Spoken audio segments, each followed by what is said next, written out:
اعوذ باللہ من الشیطان الرجیم بسم اللہ الرحمن الرحیم قل لا اسألكم علیہ اجرا الا المودة فی القربى صدق اللہ مولانا العظیم الصلاة والسلام علیک یا سیدی یا رسول اللہ الصلاة والسلام علیک یا سیدی یا حبیب اللہ الصلاة والسلام علیک یا سیدی یا شفیع المذنبین وعلى آلک واصحابک یا سیدی یا رحمتا للعالمین۔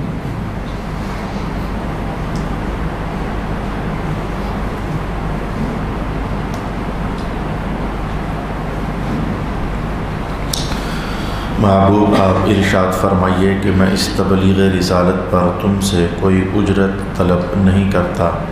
سوائے قرابت کی محبت کے۔ صدق اللہ مولانا العظیم۔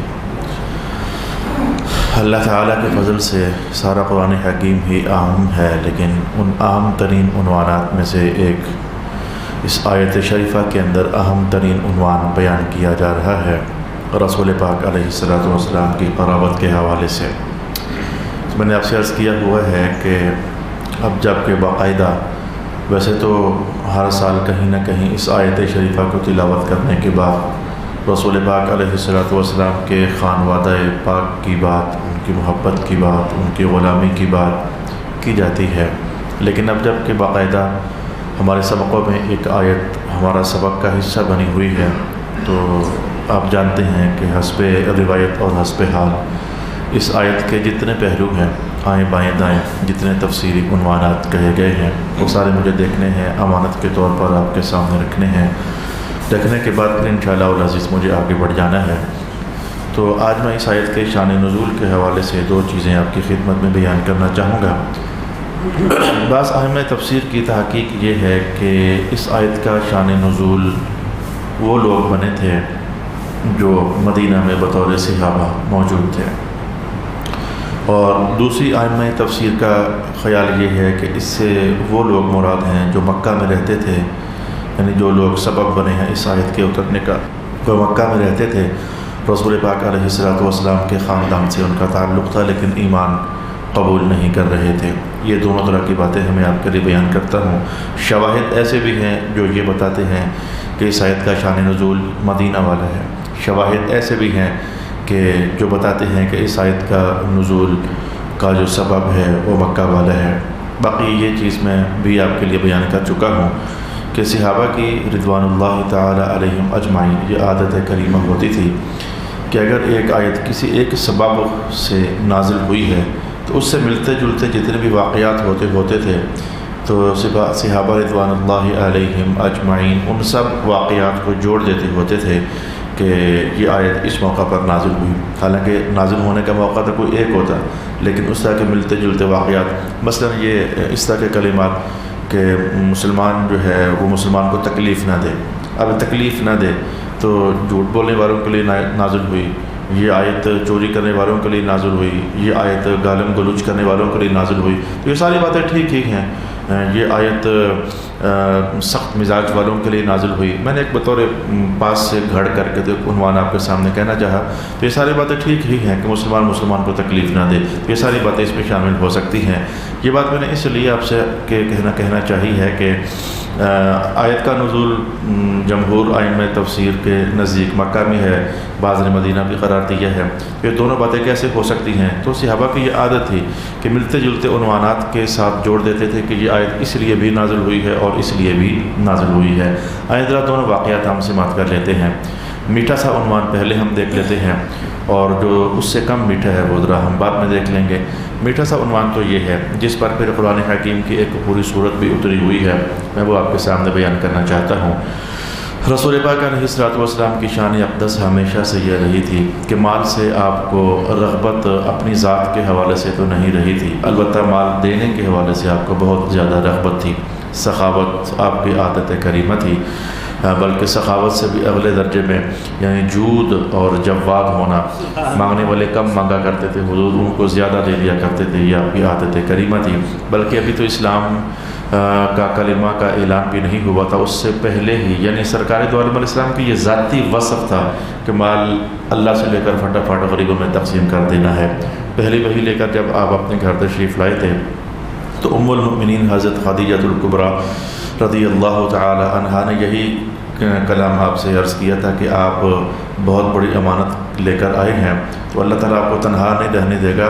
آپ تو ایسے ہیں، آپ تو ایسے ہیں، آپ تو ایسے ہیں۔ 4 باتیں ارشاد فرمائی تھیں، ان میں سے ایک جملہ یہ تھا آپ تو ایسے ہیں تکسب المعدومہ، آپ کی شان تو یہ ہے کہ مال کماتے ہیں جب آپ تو گھر لاتے ہیں تو گھر آنے سے پہلے ہی راستے ہی میں غریبوں کی لائنیں لگی ہوتی ہیں، کوئی ادھر سے مانگنے والا ہوتا ہے، کوئی ادھر سے مانگنے والا ہوتا ہے، تو کمائی آپ انہیں پر لٹا کر نچھاور کر کے تو پھر گھر تشریف لاتے ہیں، جو آپ نے کمایا تھا معدوم کر کے پھر آپ گھر تشریف لاتے ہیں۔ تو مال خرچ کر دینا بڑے پرانے زمانے سے، بہت ہی پرانے زمانے سے رسول پاک علیہ السلام کی عادت کریمہ تھی۔ اب جب صحابہ دن بدن زیادہ ہو رہے تھے، صحابہ دن بدن زیادہ ہو رہے تھے، اور یہ بھی آپ کو جانتے ہیں کہ اسلام میں شروع میں جو لوگ داخل ہونے والے تھے وہ مالدار لوگ تو نہ ہونے کے برابر تھے، زیادہ لوگ تو غریب لوگ تھے، اور یہی کسی بھی نبی کی شان ہوتی ہے۔ حبشہ کے بادشاہ کے سامنے جب پوچھا گیا تھا تو انہوں نے یہ کہا کہ غریب لوگ ہیں، تو نجاشی نے کہا تھا کہ ہاں نبی کی شان ہمیشہ یہی ہوتی ہے کہ اس کے ساتھ چلنے والے اکثر غریب لوگ ہی ہوتے ہیں، یعنی یہ تو اب غریب صحابہ پھر حضور کی ضرورتیں دن بدن یوں بڑھتی چلی جا رہی تھیں کہ آپ کی اپنی کیا ضرورتیں ہونی تھیں، یعنی غریب صاحب جڑتے چلے جا رہے تھے، ضرورتیں بڑھتی چلی جا رہی تھیں۔ جب مکہ سے مہاجر لوگ مدینہ آئے تھے تو آپ جانتے ہیں کہ جو انصار صحابہ تھے انہوں نے اپنے جائیدادیں تقسیم کی تھیں، انہوں نے اپنے اموال تقسیم کیے تھے، لیکن پھر بھی ہر آئے دن مسلمان صحابہ زیادہ ہوتے چلے جا رہے تھے، مسلمان زیادہ ہوتے چلے جا رہے تھے۔ انصار صحابہ نے آپس میں جب میٹنگ کی، یا رسول پاک علیہ السلام کے اخراجات زیادہ ہیں، اخراجات کا معنی یہ تھا کہ جن کو نوازنا ہوتا وہ دن بدن بڑھ رہے ہیں، اور حضور پاک علیہ السلام کی آمدن تو بظاہر اس وقت ہے نہیں، تجارت ہوتی تھی لیکن وہ آپ نے چھوڑ دی ہوئی ہے، اب تعلیم دین، تبلیغ دین پر آپ اپنے اوقات استعمال فرماتے ہیں۔ تو ہم ایسا کرتے ہیں کہ کچھ مال اکٹھا کرتے ہیں، اور مال اکٹھا کر کے تو رسول پاک علیہ السلام کو جا کر یوں عرض کرتے ہیں۔ یہ جو انہوں نے یوں عرض کیا نا، اس میں ایک لفظ ایسا تھا کہ جس کی بنیاد پر یہ معاملہ ہوا، اگر وہ لفظ نہ ہوتا تو پھر تو عنوان ہی نہیں تھا۔ جا کر کہنے لگے یا رسول اللہ آپ نے ہمیں ایمان کی دولت عطا فرمائی، آپ نے اللہ کی پہچان عطا فرمائی، آپ نے ہمیں یہ سکھایا وہ سکھایا، ہم چاہتے ہیں کہ آپ کے مصارف اور اخراجات زیادہ ہیں، آمدن کم ہے، تو ہم آپ کی خدمت میں مال پیش کرتے ہیں۔ یعنی عنوان صرف مال پیش کرنے کا نہیں تھا، ساتھ یہ جوڑا آپ نے ہمیں ایمان دیا تو ہم آپ کو مال دینا چاہتے ہیں، آپ نے ہمیں اسلام دیا تو ہم آپ کو مال دینا چاہتے ہیں۔ ایسے لگ رہا تھا جیسے کہ وہ ایمان دینے کے بدلے میں یہ خدمت گزاری کرنا چاہتے ہیں۔ اگر صرف اتنا ہوتا نا کہ ڈائریکٹ آ کر یوں عرض کرتے حضور یہ آپ کا تحفہ ہے، یہ آپ کی خدمت ہے، درمیان میں ایمان دینے کا حوالہ نہ ہوتا تو حضور کی تو شان یہ تھی کہ آپ تحفہ قبول کر فرما لیتے ہوتے تھے، صدقہ قبول نہیں فرماتے ہوتے تھے، لیکن ان آنے والے صحابہ نے درمیان میں ان 2-3 لفظوں کو جوڑا، آپ نے ہمیں ایمان دیا، آپ نے ہمیں اسلام دیا، آپ نے اللہ کی پہچان دی، آپ نے ہمیں یہ دیا وہ دیا، اب ہم آپ کی خدمت کرنا چاہتے ہیں۔ اس موقع پر پھر یہ آیت نازل ہوئی، یہ تو پھر اجرت والی بات ہوگی۔ ماں باپ ان کو فرمائیں کہ میں نے ایمان تمہیں اس لیے تھوڑا دیا کہ تم سے اجرت کا مطالبہ کروں، میں نے تمہیں اسلام اس لیے تھوڑا دیا ہے کہ میں تم سے اجرت کا مطالبہ کروں۔ میرا خیال ہے کہ عنوان چونکہ کھل گیا ہے تو ہمیں یہی امانت لینی تھی کہ اس آیت میں یہ کہا گیا ہے کہ لا اسألکم علیہ اجرا، میں تم سے کسی اجر کا مطالبہ کرتا ہی نہیں، البتہ میں پاس سے جملہ کہنے لگا ہوں آپ کی عادت کریمہ کو سامنے رکھتے ہوئے، اگر یہ اجر نہ ہوتا، یہ اجرت نہ ہوتی تو پھر تم ڈائریکٹ لا کر مجھے تحفے کے طور پر دیتے تو پھر تمہارے آقا تم سے قبول فرما لیتے، لیکن تم نے حوالہ کچھ ایسا قائم کر دیا ہے کہ جس کی وجہ سے وہ لگ ایسے رہا ہے ماحول میں کہ جیسے یہ دیے ہوئے ایمان کی قیمت ہے یا بدلہ ہے۔ قیمت تو نہیں ہے لیکن بدلہ ہے، میں اجرت تو نہیں مانگتا تم سے، میں بدلہ تو نہیں مانگتا تم سے۔ ایک یہ اس کا شان نزول ہے جو کہ ائمہ تفسیر نے ارشاد فرمایا ہے۔ اب ذرا میں اٹھ کر کے تو آپ کو اٹھا کر کے مکہ کے ماحول میں لے جانا چاہتا ہوں، اور مکہ کا ماحول میں تب سمجھ آئے گا جب کہ ابھی پھر چھوٹے موٹے الیکشن ہونے والے ہیں، تو دیکھنا ذرا گلیوں کے اندر محلوں کے اندر کہ 25-30 نکے نکے منڈے، کچھ بڑے بڑے منڈے، کچھ دوسرے تیسرے ملا کر کے تو نعرے بج رہے ہوں گے، اکبر دے نعرے بجیں گے، راجے دے نعرے بجیں گے، وہ ساری رات گلیوں میں نعرے بج رہے ہوتے ہیں۔ تو ان سے پوچھو تمہیں کیا غرض ہے؟ کہتے ہیں مال ملتا ہے نا جی، تو مال ملتا ہے تو پھر نعرے بجتے ہیں، شور ڈالے جاتے ہیں، کسی کے نام کی جے پکاری جاتی ہے، کسی کو سپورٹ کیا جاتا ہے۔ یہ چھوٹی سی مثال بعض اوقات مقصد سمجھانے کے لیے ہوتی ہے۔ بڑے الیکشن ہوتے ہیں تو کمپین بھی ذرا بڑی ہوتی ہے، چھوٹے الیکشن ہوتے ہیں تو کمپین بھی ذرا چھوٹی ہوتی ہے۔ اب مکہ کا ماحول، رسول پاک علیہ السلام صبح شام بازار قریہ دروازہ گلی محلہ اجتماع جہاں کوئی موقع بنتا اللہ ایک ہے، میں اللہ کا رسول ہوں، اللہ ایک ہے، لا الہ الا اللہ، اور یہ تو خدا نہیں ہے، لات بھی خدا نہیں ہے، منات بھی خدا نہیں ہے، عزا بھی خدا نہیں ہے، میرا اللہ ایک ہے، جو میرا اللہ ہے یہی تمہارا اللہ ہے، تمہیں ایک ہی اللہ کو ماننا چاہیے۔ صبح شام جب یہ باتیں ہوئیں تو مکہ والوں کے دل میں خیال ہوا انسانی فطرت ہے، انسانی فطرت جب کوئی کسی کی محبت کے نعرے مارتا تو پیچھے کہیں کوئی غرض تو نہیں ہوتی ہے، پیچھے کہیں کوئی لالچ تو نہیں ہوتی ہے۔ جناب ابو طالب کے پاس آ گئے اور آ کر کہنے لگے کہ دیکھیں آپ کا بھتیجا جو ہے وہ دن بدن اللہ ایک ہے، یہ سارے خدا نہیں ہے، اس طرح کی باتیں بہت کرتا ہے، تو ہمیں تو یہ لگتا ہے کہ جیسے تین میں سے کوئی ایک بات ہے، ہم تینوں باتیں آپ سے کہہ دیتے ہیں۔ تو ایک بات تو یہ ہے کہ اس طرح کی باتیں بندہ تب کرتا ہے جب اسے کوئی مال چاہیے ہوتا ہے، یا اس طرح کی باتیں تب کرتا ہے جب اسے کوئی سرداری چاہیے ہوتی ہے، یا اس طرح کی باتیں تب کرتا ہے جب اس کے کچھ اور مقاصد ہوتے ہیں۔ تو ان کو تین مقاصد سمجھ آئے، مکہ والوں کو اپنے حساب میں تین مقاصد سمجھ آئے، اور آ کر کہنے لگے جناب ابو طالب کو کہ آپ اپنے بھتیجے کو بتائیں آج ہم نے فیصلہ کروانا ہے۔ تو جناب رسول پاک علیہ الصلوۃ والسلام تشریف لے آئے۔ دیکھو محمد، اگر آپ کو مال چاہیے تو ہم آپ کو مال کا ڈھیر لگا دیتے ہیں، یہ جو آپ کو دن صبح شام دن رات اللہ اللہ اللہ اللہ، اگر مال چاہیے تو ہم آپ کو پیسے دے دیتے ہیں، لیکن آپ یہ بات کرنا چھوڑ دیں، اور اگر آپ کو کوئی سرداری کی ضرورت ہے تو ہم آپ کو بادشاہ بنا لیتے ہیں، لیکن آپ یہ بات نہ کرنا کہ اللہ یہ کہتے یہ سارے خدا خدا نہیں ہیں، اب یہ بات چھوڑ دیں، ہم آپ کو سرداری دے دیتے ہیں۔ اور اگر یہ بھی نہیں اور یہ بھی نہیں، کوئی تیسرا معاملہ ہے، یعنی کوئی عورت کا معاملہ ہے کہ آپ کو کوئی عورت درکار ہے تو ہم آپ کو عرب کی حسینہ ہی آپ کے سامنے لائن کھڑی کر دیتے ہیں، جس پر ہاتھ رکھے وہ آپ کے حوالے ہو جائے گی۔ تو ان کا خیال یہ تھا کہ مصطفیٰ کریم علیہ السلام اس لیے کر رہے ہیں اللہ اللہ اللہ اللہ اللہ اللہ، کچھ مال مل جائے، سرداری مل جائے، یا کوئی عورت مل جائے۔ رب کائنات نے قرآن پاک کا حصہ حضور کے قلبی اطہر پر قاضر ان کو بتا دیں کہ لا اسألکم علیہ اجرا، اور صبح شام جو اللہ کے نام کی دعوت دیتا مجھے مال نہیں چاہیے ہے، مجھے سرداری نہیں چاہیے ہے، مجھے یہ عورتیں نہیں چاہیے ہیں، اس لیے تھوڑا کرتا ہوں، ان اجریہ الا علی اللہ، میں تو اپنے رب کی محبت میں سارا کر رہا ہوں، میں اللہ کا نبی ہوں، میرا منصب ہے، میرے منصب کا تقاضا ہے، مجھے اللہ کا حکم ہے کہ میں اس کے نام کی مالا جپوں اور اس کے نام کی دعوت کا نور تمہارے سامنے رکھوں، یہ مقصد ہے میرا، ورنہ مال میرا مقصد نہیں ہے۔ تو پھر آپ حضور پاک میں کہ تم تو یہ تھوڑا سا مال لیے پھرتے ہو، اگر تم سے ہو سکے تو ایسا بھی کر لو نا، اگر تم، حالانکہ تم سے ہو نہیں سکتا، ہو سکے تو چاند لے آؤ میرے ایک ہاتھ پر رکھ دو، سورج لے آؤ دوسرے ہاتھ پر رکھ دو، مطلب یہ تھا کہ بہت بڑی بڑی سرزمینیں بھی تم مجھے دے دو۔ تو سرداری کوئی کہانی نہیں ہے، ہم اس لیے نہیں کرتے کہ اب تم سے مال مانگیں یا سرداری مانگیں، باقی جہاں تک معاملہ سرداری کا ہے تو ہم کبھی تم پر راز کھولیں گے کہ رب کائنات نے یہ کائنات بنا کر تو خزانوں کی چابیاں میں محمد کو عطا فرما دی ہوئی ہیں، تمہارے پاس ہے کیا مجھے دینے کے لیے؟ ان اجریہ الا علی اللہ میں راز بھی یہی تھا، لگے ہاتھوں آپ کی خدمت میں عرض کروں، ان اجریہ الا علی اللہ، میری اجرت جو ہے وہ تو اللہ پر ہے، میرا اجر تو اللہ پر ہے، تو اس پہ راز بھی یہی تھا کہ تمہارے پاس وہ ہے ہی نہیں جو تم مجھے دے سکتے ہو، کیونکہ میں کام تمہارا کرتا نہیں ہوں۔ بھائی جو جس کا مزدور ہوگا، دنیا کی بات کرتا ہوں، جو جس کا مزدور ہوگا، جو جس کا کام کرے گا تو اس سے اجرت طلب کرے گا نا، تو تم نے مجھے تھوڑا رکھا ہے اس کام پر تم نے مجھے تھوڑا رکھا ہے، مجھے تو اس کام کے لیے اللہ نے منتخب فرمایا ہوا ہے، تمہارا میرا معاملہ اللہ کے ساتھ ہے، میں نے اللہ کی محبت کی بندگی کرنی ہے اور محنت کرنی ہے، تو لہذا میں جس کا کام کرتا ہوں میرا اجر وہی عطا فرمانے والا ہے، اور وہی جانتا ہے کہ میرا اجر کیا ہے۔ جملہ اگر نہیں سمجھ آیا تو یہ جو روزہ گزرا مہینہ 2 مہینے پہلے روزے گزرے، تو آپ جانتے نہیں ہیں کہ رسول پاک علیہ الصلوۃ والسلام نے فرمایا تھا کہ اللہ تعالیٰ فرما رہا ہے کہ روزہ میرے لیے ہے، اس کا اجر میں ہی دوں گا، اس لیے کہ مجھے پتہ ہے کہ اس کا اجر بنتا کیا ہے۔ روزہ دار کا اجر جو ہے وہ فرشتوں کے حوالے نہیں ہے، فرشتوں کو معلوم نہیں کہ کتنا دینا ہے، رب کائنات کا ہم خود دیں گے کہ اس کا کتنا بنتا ہے۔ تو اگر روزے دار کی اجرت کیا بنتی ہے، یہ اللہ رب العالمین کا یہ ہم ہی جانتے ہیں، تو سمجھنا چاہیے کہ محمد مصطفیٰ کی دینی خدمات کی اجرت کیا بنتی ہے یہ اللہ ہی جاننے والا ہے، اللہ ہی جاننے والا ہے کہ کیا دینا ہے مصطفیٰ کریم صلی اللہ علیہ وآلہ وسلم کو۔ اللہ اکبر اللہ اکبر۔ اب تو مجھے یہ کہنا بھی کم لگ رہا ہے کہ جنت ساری رسول پاک علیہ السلام کی ہے، یہ کہنا بھی کم لگ رہا ہے کیونکہ معاملات اس سے بھی آگے ہیں۔ آپ کو یہ کیا آپ کہہ رہے ہیں کہ معاملات اس سے بھی آگے ہیں؟ یہ گزشتہ 3-4 سال پہلے مجھے کہیں بعض اوقات اب اتنی جگہوں پر مجھے آنا ہوتا ہے، جانا ہوتا ہے، اللہ کی توفیق سے جو پڑھتا ہوں تو ہی بیان کرتا ہوں، بغیر پڑھے بیان نہیں کرتا۔ میں نے آپ کے سامنے معراج کا واقعہ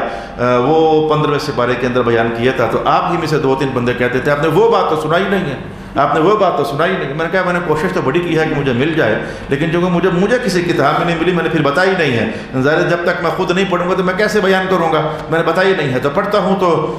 پھر میں اللہ کی فضل سے بیان کرتا ہوں۔ تو یہ 4-5 سال پہلے یا 3-4 سال پہلے مجھے یہ روایت پڑھنے کی میسر ہوئی کہ جنت تو حالانکہ بہت ہے بہت ہے بہت ہے بہت ہے، لیکن حضور کے کمالات اور فضائل کے سامنے تو جنت بھی لگ رہا ہے کہ جیسے کم ہے۔ وہ ائمہ تفسیر نے اور ائمہ حدیث نے کہا کہ اللہ تعالیٰ نے رسول پاک علیہ السلام کے ساتھ چونکہ یہ وعدہ فرمایا ہے وَلَلْآخِرَةُ خَيْرٌ لَكَ مِنَ الْأُولَىٰ، آپ کی ہر آنے والی گھڑی پچھلی گھڑی سے مزید بلندیوں میں ہوگی، وَرَفَعْنَا، ہم نے آپ کو رفعت کا تاج عطا فرمایا ہوا ہے۔ تو اب جنت میں رسول اللہ کے درجات کو اضافہ کرنے کے لیے توسیع کی جا رہی ہے، ہر اگلے لحظے میں توسیع، ہر اگلے لحظے میں توسیع، ہر اگلے لحظے میں توسیع۔ ظاہر ہے جنت آخر مخلوق ہے، اور جو مخلوق ہے وہ لمیٹڈ ہوتی ہے۔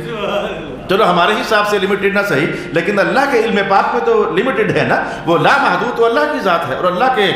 صفات اور کمالات ہیں۔ تو جنت میں بھی توسیع ہو رہی ہے، لہذا صرف جنت کہنا رسول پاک علیہ السلام تو تم مجھے کیا دو گے، تمہارے پاس ہے کیا، اور تم مجھے جنت کا کہ خوشہ نہیں دلا سکتے ہو اجرت میں، میرا اجر اللہ ہی جانتا ہے کہ محمد کا کیا بنتا ہے، ہم نے کیا عطا فرما دینا ہے۔ صلی اللہ علیہ حبیبہ محمد وآلہ وسلم۔ آیت کے حوالے سے میں نے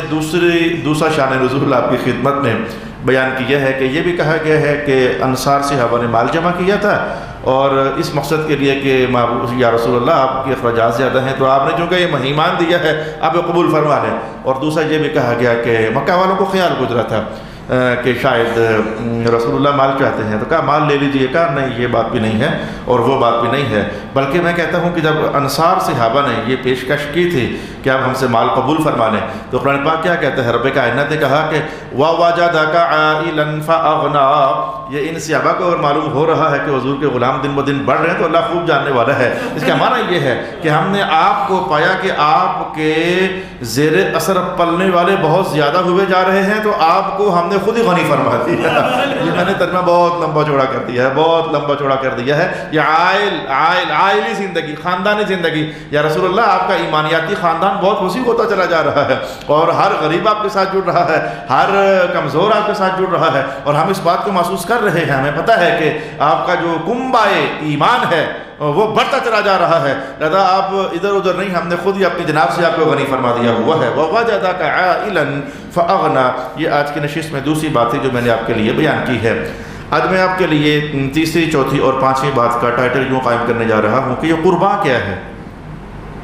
میں آپ لوگوں سے کچھ بھی مطالبہ نہیں کرتا، لیکن جو قربا ہے، قربا اس کی محبت کا مطالبہ کرتا ہوں۔ جو مشہور زمانہ تفسیر ہے وہ آپ جانتے ہیں، جو میرے خاندان والے ہیں ان سے محبت کرنا، جناب علی سے محبت کرنا، جناب فاطمہ الزہرا کی خدمت اقدس میں محبت کی آنکھیں جھکا کے رکھنا، جناب حسنین کریمین سے، ان کی اولادوں سے، یہ جو تفسیر ہے یہ معروف زمانہ ہے۔ میں 3 مختلف پہلو آپ کے سامنے اس آیت کے حوالے سے اور بیان کرنا چاہتا ہوں۔ پہلی تفسیر میں آپ کے لیے یہ کہنا چاہتا ہوں کہ اس آیت کا رخ خطاب کس کی طرف ہے، مسلمانوں کی طرف ہے، دھیان رکھنا، اور اس میں آپ بھی شامل ہو اور میں بھی شامل ہوں۔ یہ تفسیر کا وہ پہلو ہے جو کہ اتفاق ایسا ہو گیا کہ نہیں سننے میں آ رہا، میری زندگی بھی محراب میں گزر گئی ہے اور آپ بھی تقریباً جمعے پڑھتے پڑھتے محرابوں ہی میں گزری ہے، تو تفسیر کے یہ 3 پہلو تقریباً نہ سننے ہی میں آنے والے ہیں۔ تفسیر کا پہلو نمبر 1 ہے کہ رخ خطاب ایمان والوں کی طرف ہے۔ دور اول میں حضور رحمت عالم کے صحابہ، پھر اگلے دور میں تابعین، تو پھر قیامت تک سارے مسلمان۔ رب کائنات نے فرمایا کہ آپ ان کو سمجھائیں محبوب کہ لا اسألکم علیہ اجرا، میں تم سے کسی اجرت کا مطالبہ نہیں کرتا، بس میں تو یہ کہتا ہوں کہ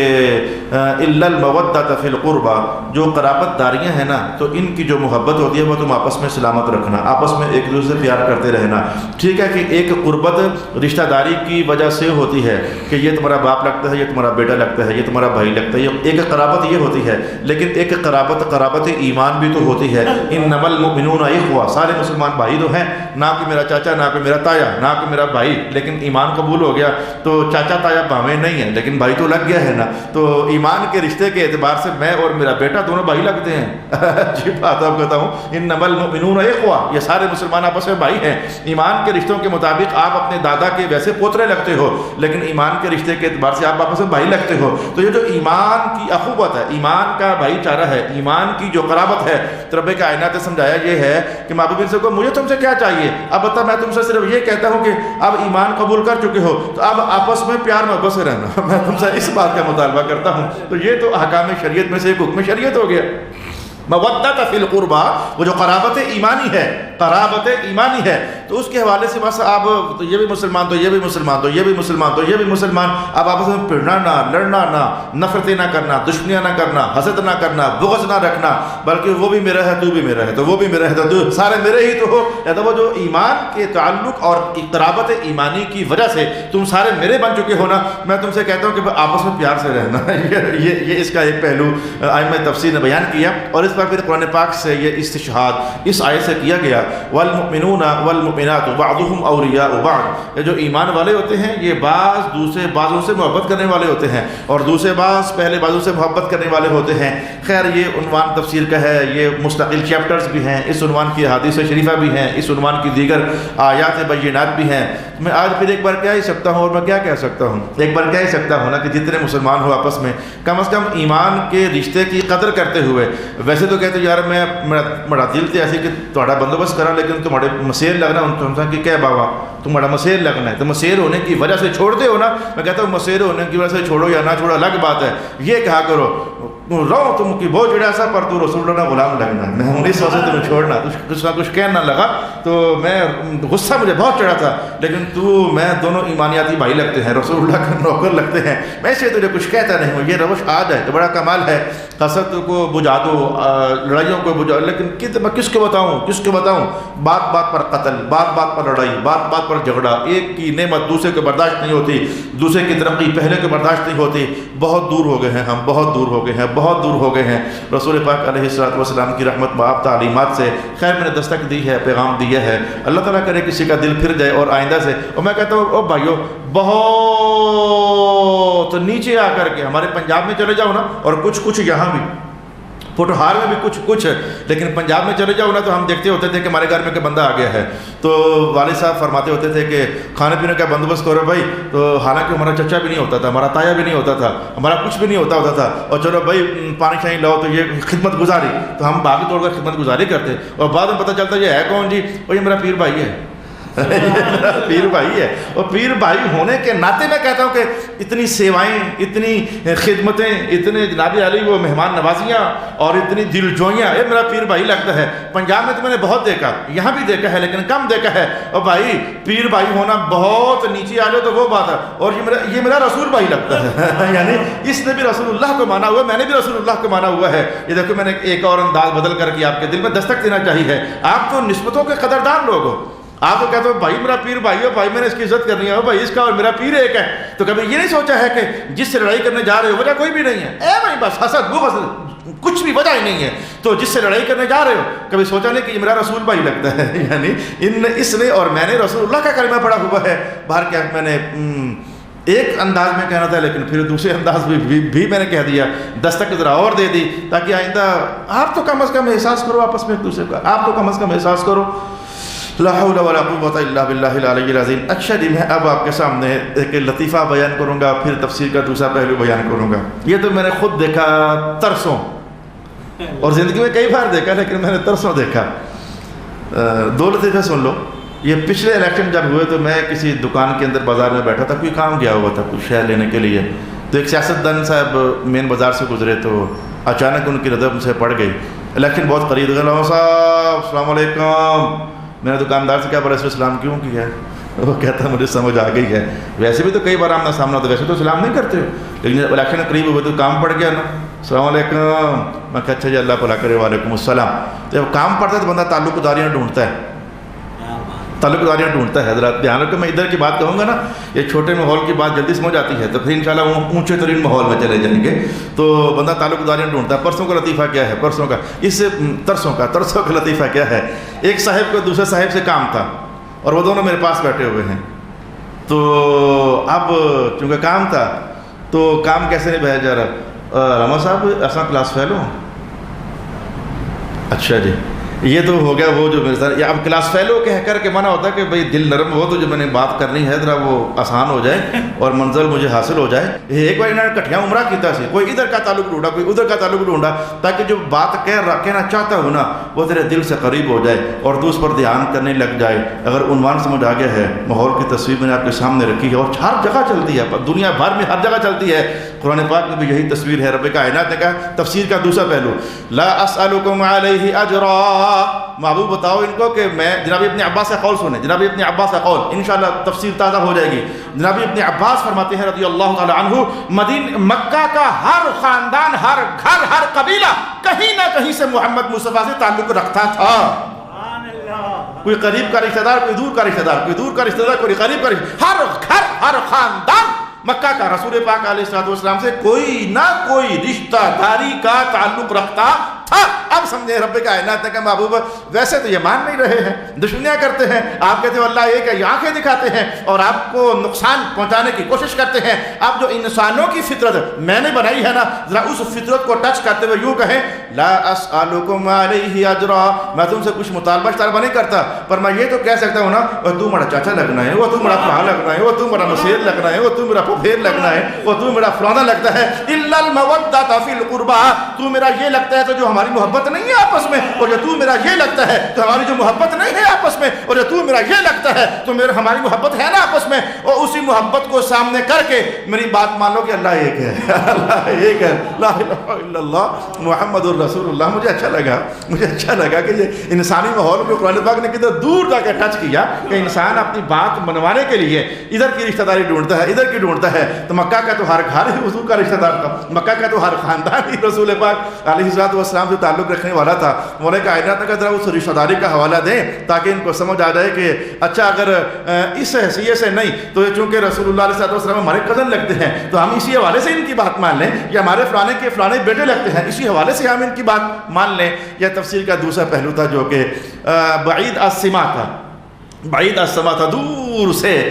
اس کا ایک مضمون اور ایک مقصد میں نے آپ کے لیے بیان کیا۔ اور میں ایک تیسری بات بھی آپ کے لیے بیان کر دینا چاہتا ہوں، یہ قرآن پاک میں لکھی ہوئی ہے۔ تفسیر کا تیسرا پہلو قرآن پاک میں لکھا ہوا ہے، اور وہ یہ ہے کہ یہ مکہ والے آپ جانتے ہیں کہ مکہ والوں کی خاص کر کے بات ہے، باقی آئیں بائیں دائیں جہاں جہاں بھی بت پڑے ہوئے تھے تو ان کا تو میں کچھ نہیں کہتا، لیکن مکہ والوں کی یہ خاص کر کے بات قرآن پاک نے ارشاد فرمائی ہوئی ہے کہ یہ لات کو خدا مانتے کیوں ہو، منات کو خدا مانتے کیوں ہو، عزا کو خدا مانتے کیوں ہو۔ تو انہوں نے جو کئی خدا بنائے ہوئے تھے اس کی ایک وجہ یہ بھی تھی، میں نے آپ کو بتائی ہوئی ہے کہ جیسے جیسے ان کی ضرورتیں بڑھتی چلی جا رہی تھیں تو ہر ضرورت کے لیے یہ ایک خدا گڑھ لیتے تھے۔ ان کا خیال یہ تھا کہ ایک خدا سارے کام کر نہیں سکتا،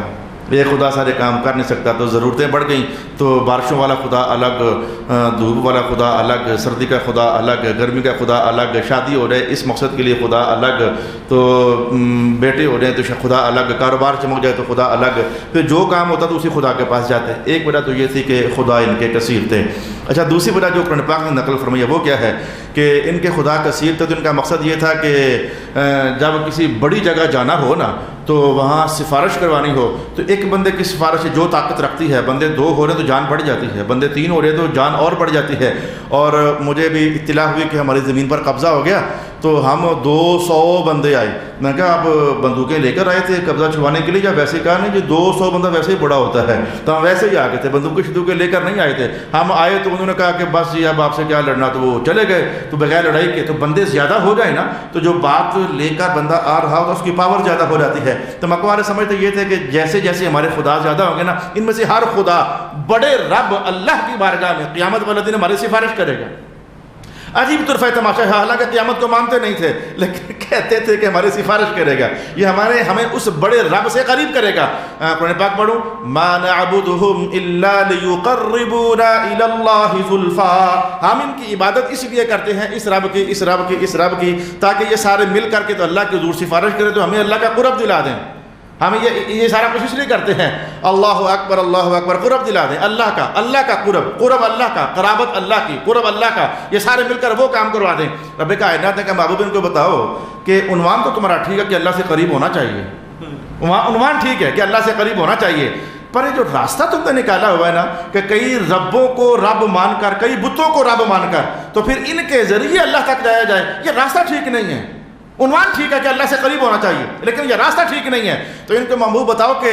صحیح راستہ یہ نہیں ہے کہ کئیوں کو رب مان کر اللہ سے قریب ہو. صحیح راستہ وہ ہے جو میں تمہیں بتانا چاہتا ہوں کہ میں محمد کو نبی مانو تو اللہ تمہیں اپنا قرب عطا فرما دے گا. الا المودۃ فی القربى، وہ جو قرابت تم چاہتی ہو اللہ کی، جو تم اللہ سے قریب ہونا چاہتی ہو، اس کا راستہ یہ ہے کہ مودت، پیار کرو محمد مصطفیٰ سے، اللہ تمہیں اپنا قرب عطا فرما دے گا. میں کہتا ہوں ایمان والوں کی یہاں بھی تو یہی عنوان چلتا ہے، ایمان والوں کے یہاں بھی تو یہی عنوان چلتا ہے. وہ جو 30 سپارے کی آیت ہے، رب کائنات نے کیا فرمایا؟ ان کنتم تحبون اللہ فاتبعونی یحببکم اللہ. اگر اللہ سے محبت کرنی ہے تو راستہ کوئی اور نہیں ہے، راستہ میں محمد مصطفیٰ ہوں. میرے پیچھے پیچھے آ جاؤ، اللہ تم سے محبت کرنے لگ جائے گا. تو مکہ والوں کو یہ سمجھایا جا رہا تھا مودت فی القربہ، محبت کرو اس قرابت کی وجہ سے جو تمہارا مطلوب ہے، جو تمہارا مقصود ہے، جس کی خاطر اتنے رب مانے ہوئے ہیں. اتنے ربوں کو چھوڑ، صرف ایک محمد کو مان لو، اللہ تمہیں قرب عطا فرما دے گا. یہ تفسیر کا تیسرا پہلو تھا. مجھے اچھا لگا، اور کبھی میں یہاں پہنچا ہی نہیں تھا. وہ بس اس سے بڑے مقصد کے لیے ہم یہ آیت پڑھتے رہے زندگی بھر، آپ بھی سنتے رہے. لیکن آج مجھے یہ پڑھ کر اچھا لگا کہ اس آیت کا یہ پہلو بھی ہے، اس آیت کی فہم و تفہیم کا یہ انداز بھی ہے اس آیت کا. لہٰذا آج میں نے جو غیر معروف تفسیر کے 3 پہلو آپ کے سامنے رکھے ہیں، ان کو ایک بار ہم دیکھتے ہیں، اور اس کے بعد اگلی بار سے پھر اس آیت کا جو مشہور زمانہ پہلو ہے اس کو لے کر ہم اپنا سفر آگے لے کر جائیں گے. ایک میں نے یہ کہا ہے کہ ایمان والو، اب تم قرابت دار ہو چکی ہو سارے ایمان کے رشتے کی وجہ سے، آپس میں پیار سے رہنا. دوسرا پہلو میں نے آپ کے سامنے یہ بیان کیا ہے کہ اگر میں یہ کہہ رہا ہوں کہ میں اللہ کا رسول ہوں تو لہذا کلمہ پڑھ لو. اگر اس وجہ سے نہیں پڑھنا چاہتے تو چلو اس وجہ سے پڑھ لو کہ تم میرے رشتہ دار لگتے ہو، مودت فی القربہ، اس وجہ سے میرے قریب ہو جاؤ. اور تیسری بات میں نے آپ کو تفسیر کا پہلو یہ بیان کیا کہ تم نے یہ اتنے سارے بتوں ان کو رب مانا ہوا ہے، تو مقصد تو تمہارا یہ ہے کہ اللہ سے قریب ہو جائیں. تو قربا کی جو مودت ہے، اس مودت کو پانے کے لیے راستہ یہ سارے نہیں ہے، بلکہ راستہ میں محمد ہوں صلی اللہ علیہ وآلہ وسلم. انشاءاللہ العزیز پھر اگلی بار انشاءاللہ سرکار دو عالم علیہ السلام کے گھرانے کی بات ہوگی. وآخر دعوانا الحمدللہ رب العالمین.